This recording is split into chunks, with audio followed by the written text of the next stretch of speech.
নমস্কার।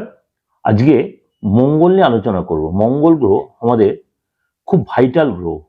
আমরা কম বেশি প্রত্যেকেই এটা জানি। এর আগে আমি মঙ্গল নিয়ে বারে বারে ট্রানজিট নিয়ে অনেক প্রোগ্রাম করছি। আজকে ট্রানজিট নিয়ে বলবো না।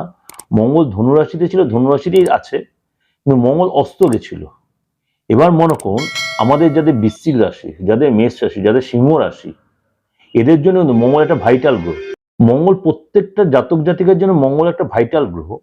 তার মধ্যে বিশেষ বিশেষ যেমন মেষ রাশি লোকেদের জন্য, সিংহ রাশি লোকেদের জন্য, বৃশ্চিক রাশি লোকেদের জন্য, ধনু রাশি লোকেদের জন্য, মীন রাশি লোকেদের জন্য বা মকর রাশি লোকেদের জন্য মঙ্গল কিন্তু খুব, বা কর্কট রাশি লোকেদের জন্য মঙ্গল কিন্তু খুব ভাইটাল গ্রহ।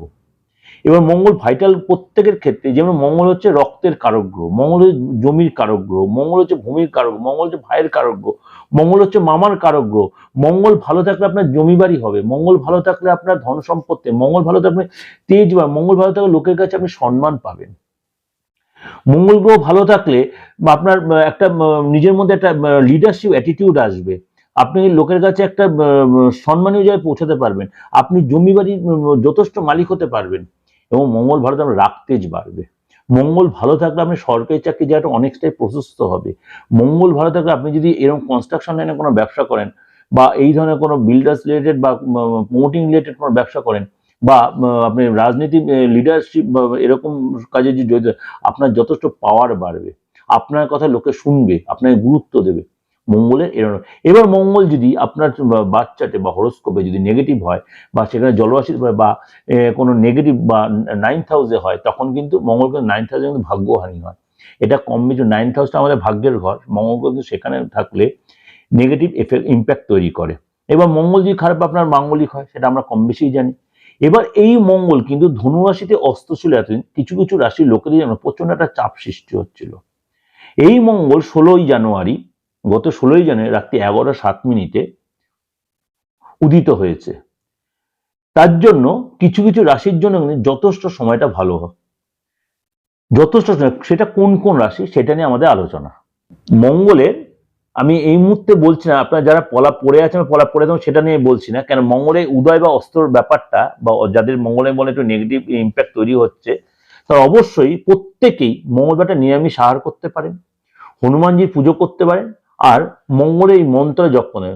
নম হুং শ্রীং মঙ্গলায় নম, নম হুং শ্রীং মঙ্গলায় নম, এই মন্ত্র 108 বার জপ করতে পারেন। অবশ্যই সেটা নিজে ঘরে বসে করতে পারেন, লাল কাপড় লাল বস্ত্র পরে। আর এই মন্ত্র করে নম ধরণী গর্ভ সম্ভূতাং, নম ধরণী গর্ভ সম্ভূতাং বিদ্যুৎ পুঞ্জ সমপ্রভম কুমারং শক্তি হস্তঞ্চ লোহিতাঙ্গং নমাম্যহম, লোহিতাঙ্গং নমাম্যহম। নম ধরণী গর্ভ সম্ভূতাং বিদ্যুৎ পুঞ্জ সমপ্রভম কুমারং শক্তি হস্তঞ্চ লোহিতাঙ্গং নমাম্যহম। এই মন্ত্রটা 18 বার জপ করবে। মীন রাশির ক্ষেত্রে, মীন রাশি 10ম ঘরে মঙ্গল উদিত হচ্ছে, সুতরাং মীন রাশির জন্য কিন্তু মঙ্গল একটা ভাইটাল গ্রহ। আপনার বাচ্চাটির মঙ্গলের স্থিতিটা সত্যি ভালো থাকে, তাহলে এই সময় আপনার যতও সাথে সাথে চলুক, আপনি কিন্তু এর ফায়দা তুলতে পারবেন। বিশেষ করে আপনি কোনো সরকারি চাকরির চেষ্টা করছেন, বা অনেক দিনের কোনো জমি সংক্রান্ত কোনো কাজ চলছে, বা কোনো আটকে থাকা কোনো আইনি ঝামেলা আপনার চলছে, আপনি এই সময় কিন্তু আপনার অনেকটা ফেভারে যাবে। অর্থাৎ আপনি যদি এই সময় কোনো ডেট পড়ে, আপনার সেই ডেটটা বা সেই রায়টা কিন্তু আপনার ফেভারে থাকবে। আইনি যদি কোনো ঝামেলা এই সময় চলে থাকে, সেটা অনেকটাই আপনার ফেভারে যাবে। ভাইয়ের সাথে সম্পর্ক ভালো হবে, কাজের যা যত সুসম্পর্ক তৈরি হবে, বসের সুনজরে পড়বেন।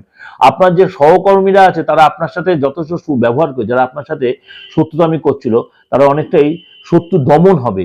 কেননা 10th হাউসের মঙ্গল কিন্তু মানে ফ্যামিলিগত সাপোর্টটা আপনি পাবেন, যেহেতু যার জন্য ভাইয়ের সাথে বা বোনের সাথে, বিশেষ করে ভাইয়ের সাথে সম্পর্ক যথেষ্ট ভালো হবে। আপনার যদি ভাইয়ের সাথে কোনো বনিমানের অভাব থাকে, সম্পত্তি নিয়ে কোনো প্রবলেম যদি থেকে থাকে, এই সময় কিন্তু সেটা আপনার ফেভারে যাবে, এবং আপনি মানসিক দিকে যথেষ্ট শান্তি পাবেন যে অস্থিরতা কাজ করছিল। আর এই সময় চেষ্টা করবেন যে যত আপনার আটকানো কাজগুলো এই সময় করে নেওয়ার জন্য। কিন্তু রিকোয়েস্টলি বলছি আপনার বাচ্চাটির মঙ্গল ভালো থাকে, তাহলেই কিন্তু এটার ফায়দাটা আপনি তুলতে পারবেন।